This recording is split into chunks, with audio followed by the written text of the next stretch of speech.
repens pas de ta masturbation, si tu ne te repens pas de ton ivrognerie, si tu ne te repens pas de ton impudicité, si tu ne te repens pas de ton adultère, si tu ne te repens pas de ton mensonge, si tu ne te repens pas, bien-aimé, de ton vol, laisse-moi te dire, si tu meurs comme ça, le purgatoire ne va même pas t'accueillir. Nous sommes dans une génération où la solution, c'est Jésus-Christ de Nazareth. La solution, ce n'est pas une religion. La solution, ce n'est pas le branamiste. La solution, ce n'est pas le pentecôtisme. La solution, ce n'est pas le catholicisme. La solution, ce n'est pas tous ces ismes. Repentez-vous de vos péchés. Repentez-vous de l'ivrognerie. Repentez-vous du vol. Repentez-vous, bien-aimé, de l'adultère. Repentez-vous de l'impudicité. Repentez-vous du mal.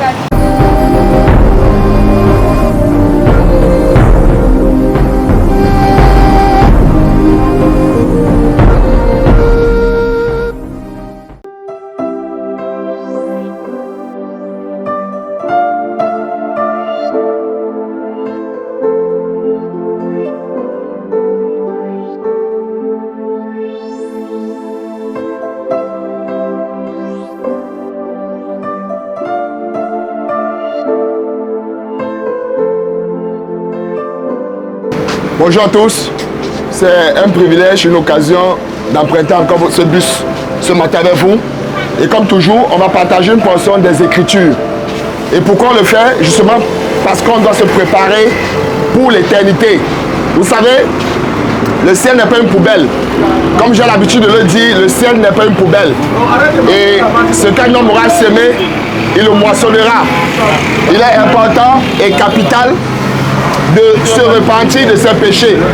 Il est important et capital de craindre le Seigneur. Parce qu'aujourd'hui, la crainte de Dieu a disparu. La crainte de Dieu a disparu. Et nous sommes dans une génération où beaucoup ne craignent plus Dieu. Où beaucoup plutôt pratiquent les traditions humaines. Où beaucoup plutôt sont amis du monde. Et la Bible nous dit, celui qui est ami du monde est ennemi de Dieu. Et c'est cette raison, ce matin, on va lire une portion des Écritures. Je vais le lire dans le nom de Jésus-Christ. On est dans Luc. Luc 15 à partir du verset 11. La Bible nous dit dans Luc 15 à partir du verset 11, il dit encore, un homme avec deux fils. Le plus jeune dit à son père, mon père, donne-moi la part de l'héritage qui doit me revenir. Le père le partagea alors ses biens. Peu de jours après, le plus jeune fils ramassa tous et partit pour un pays éloigné, où il gaspilla sa fortune en vivant dans la débauche. Alors qu'il avait tout dépensé, une importante famine survint dans ce pays et il commença à se trouver dans le besoin. Il alla se mettre au service d'un des habitants du pays, qu'il envoya dans ses champs garder les porcs. Il aurait bien voulu se nourrir des caroubes que mangeaient les porcs, mais personne ne lui en donnait.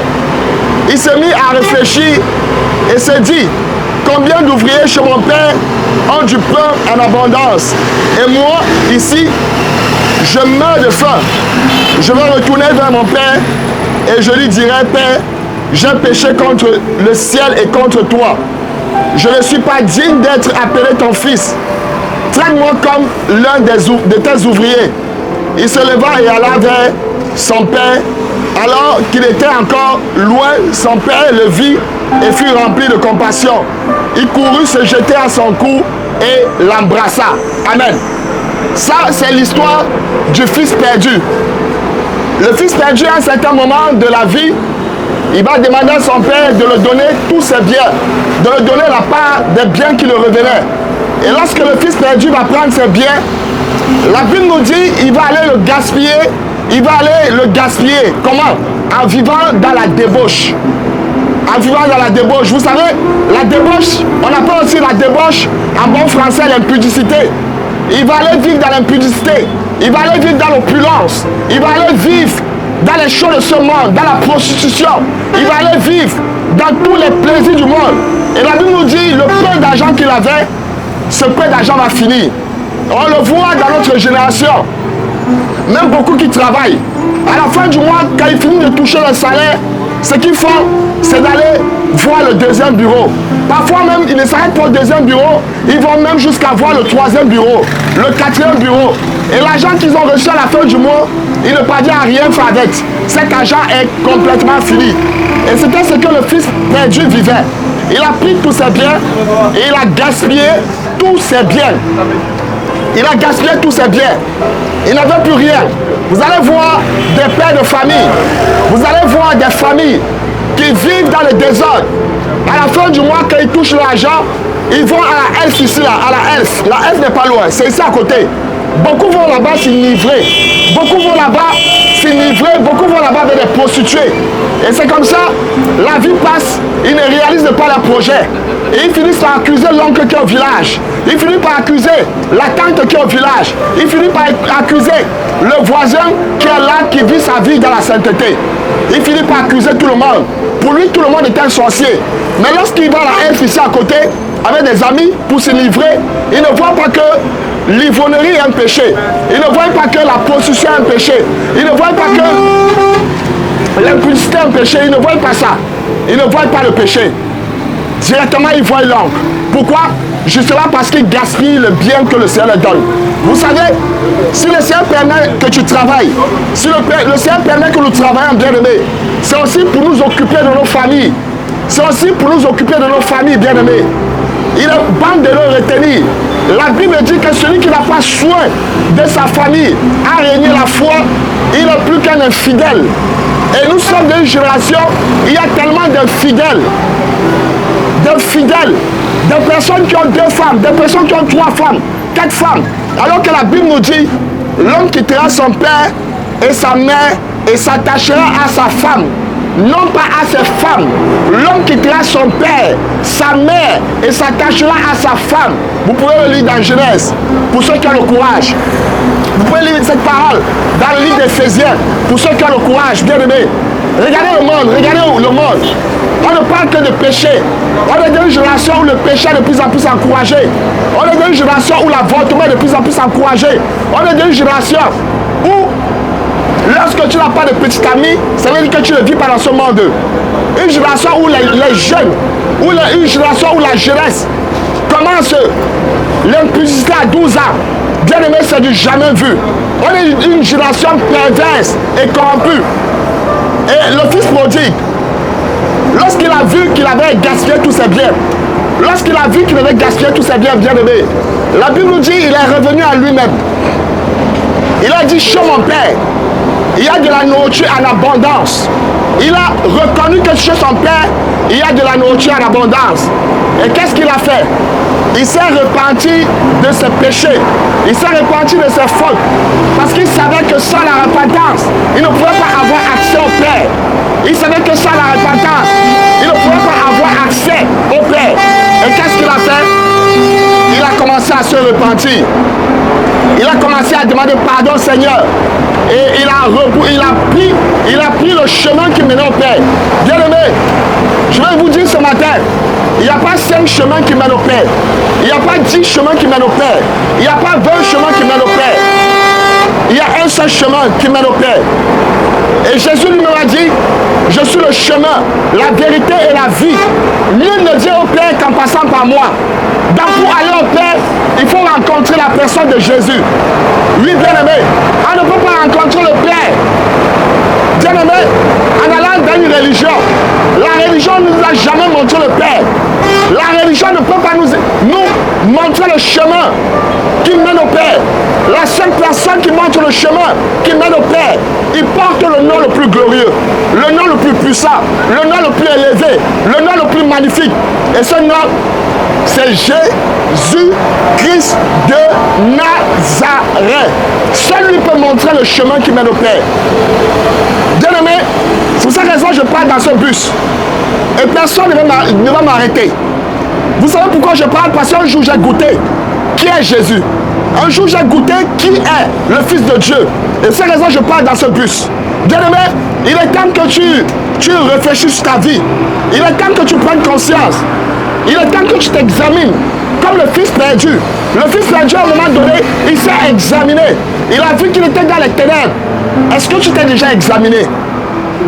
Est-ce qu'il arrive parfois dans ta vie que tu t'examines? Bien aimé, parce qu'on ne trompe pas Dieu. On peut tromper les hommes, mais on ne peut pas tromper le Créateur. Lorsque tu te fais plotter par un petit, lorsque tu te fais plotter par ton petit ami, laisse-moi te dire, même si ton père et ta mère ne te voient pas, laisse-moi te dire, il y a un Créateur là-haut qui te voit. Et tous tes péchés sont écrits dans le livre. Et si tu ne te réponds pas, bien-aimé, comme j'ai l'habitude de le dire, tu seras loin de la face de ton Créateur. Parce qu'on nous a trompés. Les hommes nous ont trompés. Beaucoup ont l'espérance sur le purgatoire, disant que lorsque je vais mourir, on va prier pour moi pour que je m'en vais au ciel. Bien-aimé, il est réservé. Écoutez ce que la Bible dit dans Hébreu. Il est réservé aux hommes de mourir une seule fois, après quoi vient le jugement. Ben, ça veut dire que si tu ne te réponds pas de ta masturbation, si tu ne te réponds pas de ton ivrognerie, si tu ne te réponds pas de ton impudicité, si tu ne te réponds pas de ton adultère, si tu ne te réponds pas de ton mensonge, si tu ne réponds pas, bien aimé, de ton vol, laisse-moi te dire, si tu meurs comme ça, le purgatoire ne va même pas t'accueillir. Le purgatoire ne va pas t'accueillir. Ce qui va t'accueillir, c'est le lac de feu. Et c'est maintenant qu'il faut déterminer où tu iras. C'est maintenant qu'il faut choisir où tu vas passer ton éternité. Choisis maintenant. Et tu peux faire le bon choix. Pendant que tu es encore en vie, pendant que tu as encore la force, pendant que tu as encore la santé, bien-aimée, choisis la bonne part. Comme Marie. À un moment donné, Marie a choisi la bonne part. Choisis la bonne part, bien-aimée. Que personne ne te mente. Que personne ne te trompe. Il n'y a pas deux solutions. Nous sommes une génération où la solution, c'est Jésus-Christ de Nazareth. La solution, ce n'est pas une religion. La solution, ce n'est pas le branhamiste. La solution, ce n'est pas le pentecôtisme. La solution, ce n'est pas le catholicisme. La solution, ce n'est pas tous ces ismes. La solution, c'est Jésus-Christ de Nazareth. Bien-aimé, réconcilie-toi avec lui pendant qu'il est encore temps. Bien-aimé, accepte-le dans ton cœur pendant qu'il est encore temps. Bien-aimé, repens-toi de tes péchés pendant qu'il est encore temps. Et pendant que je parle, tu sais déjà le nombre de fois que tu as avorté. Tu sais le nombre de fois que tu as avorté. Et si le Seigneur t'a gardé, c'est à cause de son grand amour. Parce qu'il y a plusieurs qui ont avorté. Il y a plusieurs qui ont avorté et qui sont restés, bien-aimés, pendant qu'ils étaient en train d'avorter. Ils ont tellement perdu le sang qu'ils ont fini par mourir. Mais tu as encore l'occasion ce matin, bien-aimé, d'écouter cette parole. Peut-être tu l'as déjà écouté plusieurs fois. Et tu n'as jamais pris la décision de suivre la personne de Jésus. Tu n'as jamais pris la décision, bien-aimé, d'abandonner le péché. Tu n'as jamais pris la décision de te réconcilier avec ton Créateur. Comme j'ai l'habitude de te dire, je t'en supplie ce matin. Je vous en supplie ce matin. Réconciliez-vous avec le Créateur. Réconciliez-vous avec le Créateur. Pendant qu'il est encore temps. Réconciliez-vous avec le Créateur. Réconciliez-vous avec le Créateur. Le Fils perdu, lorsqu'il est allé vers le Père ne l'a pas rejeté. Malgré tous les péchés qu'il avait déjà commis. Lorsqu'il allait vers le Père, les bras du Père étaient grandement ouverts pour l'accueillir. Pour te dire que Jésus ne veut pas te juger. Mais ce qu'il veut, c'est de te pardonner. Vous savez, Jésus revient. Et lorsqu'on le dit, beaucoup prennent ça comme des blagues. Jésus revient. Il revient pour deux choses. Il revient pour juger, il revient pour sauver. Il revient pour juger les rebelles, ceux qui sont rebelles à sa parole. Il revient pour sauver ceux qui ont le Saint-Esprit. Est-ce que ce matin, tu as le Saint-Esprit?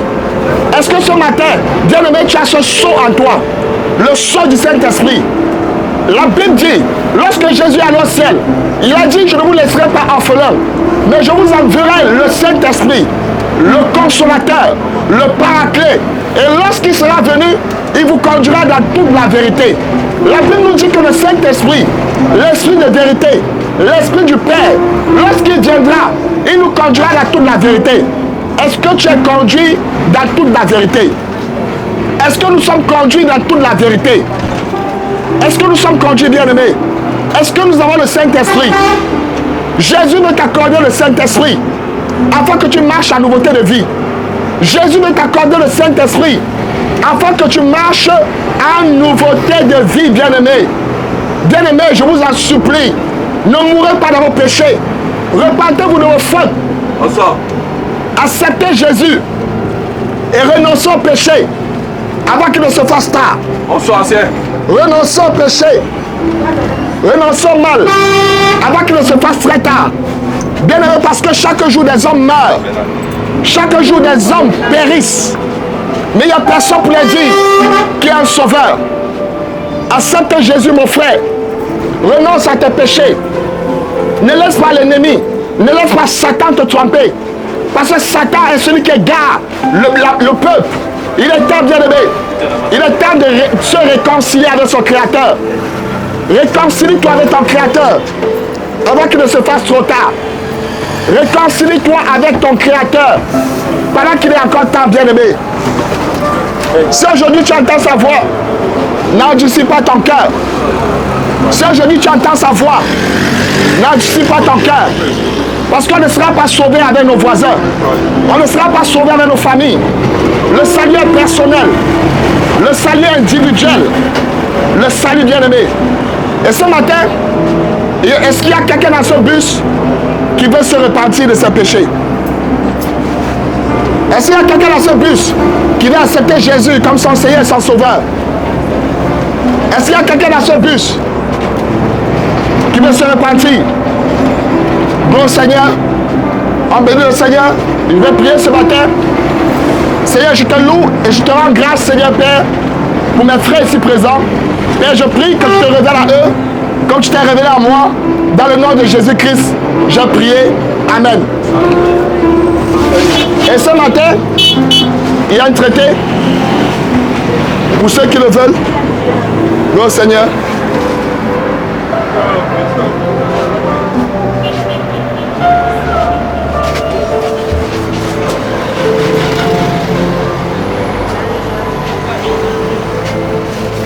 Craignez le Seigneur, mes bien-aimés, et une espérance vivante.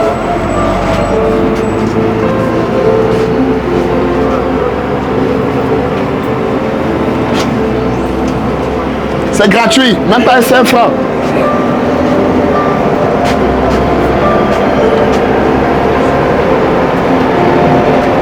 C'est gratuit, bien-aimé.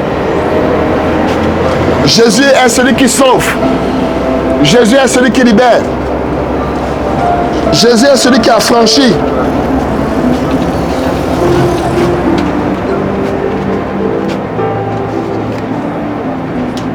Merci.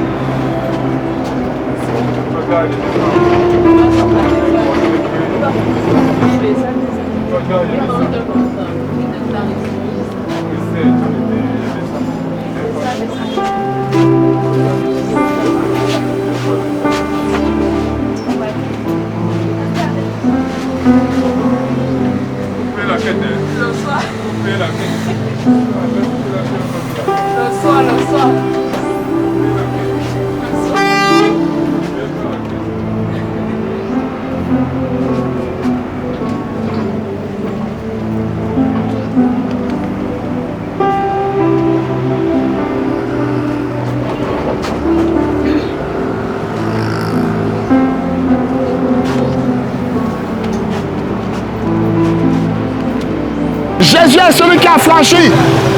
Sortez du péché. Repentez-vous du mal. Le salaire du péché, c'est la mort. Mais le don gratuit de Dieu, c'est la vie éternelle à Jésus. Jésus est celui qui libère. Jésus est celui qui a franchi. Ne vous laissez pas mentir. Ne vous laissez pas tromper par le diable. Il y a un sauveur. Il y a un créateur. Il s'appelle Jésus. Il revient bientôt. Il revient pour sauver ceux qui l'appartiennent. Jésus est le chemin, la vérité et la vie. Ne laissez pas l'ennemi vous tromper. Ne laissez pas le diable vous tromper.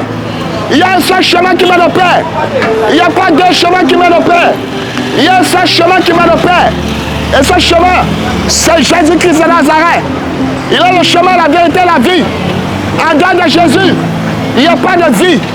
En dehors de Jésus, il n'y a pas de vie, bien-aimé. C'est pour cette raison, repentez-vous de vos péchés. Repentez-vous de vos péchés. Acceptez Jésus. Renoncez au mal. Jésus libère. Jésus a franchi. Jésus délivre encore. Il est temps de se repentir, bien-aimés. Repentez-vous de vos péchés avant qu'il ne se fasse trop tard. Parce qu'il a réservé aux hommes de mourir cette fois. Après qu'on vient le jugement, chaque jour beaucoup meurent. Mais posez-vous la question, où vont tous ces morts? Mais laissez-moi vous dire, le lac de feu est réel. Le ciel est aussi réel. Il est temps de se repentir. Il est temps de sortir du péché. Il est temps de renoncer au mal. Renoncer au mal, bien-aimé. Acceptez Jésus. Jésus est celui qui libère. Jésus est celui qui délivre. Jésus est celui qui opère les miracles. Il n'y a pas deux. Il y a un seul qui libère. Il y a un seul qui libère. Il y a un seul qui libère. Il porte le nom le plus glorieux. Son nom c'est Jésus. Jésus est celui qui libère, bien-aimé. Jésus est celui qui a franchi. Acceptez Jésus et renoncez au mal. Acceptez Jésus et renoncez au mal. Le salaire du péché, c'est la mort. Mais le don gratuit de Dieu, c'est la vie éternelle en Jésus. Commence l'école avec Jésus. Finis l'école avec Jésus. Jésus sauve encore. Jésus libère encore. En dehors de Jésus, il n'y a pas de libérateur. En dehors de Jésus, il n'y a pas de salut. En dehors de Jésus, il n'y a pas de sauveur. Jésus est celui-là qui sauve. Repentez-vous de vos péchés. Repentez-vous de l'ivronnerie. Repentez-vous du vol. Repentez-vous de l'adultère. Repentez-vous de l'impudicité. Repentez-vous du mal. Parce que le salaire du péché, c'est la mort. Mais le don gratuit de Dieu, c'est la vie éternelle à Jésus. Commence l'école avec Jésus. Commence l'école avec Jésus. Parce que la tricherie est un péché qui mène dans le lac de feu. Acceptez Jésus. Acceptez Jésus, bien-aimé. Commence l'école avec Jésus. Acceptez Jésus, bien-aimé. Renonce au péché. Renonce à la pornographie. Renonce à l'impudicité. Renonce à ces choses. Parce que le salaire du péché, c'est la mort. Mais le don gratuit de Dieu, c'est la vie éternelle en Jésus.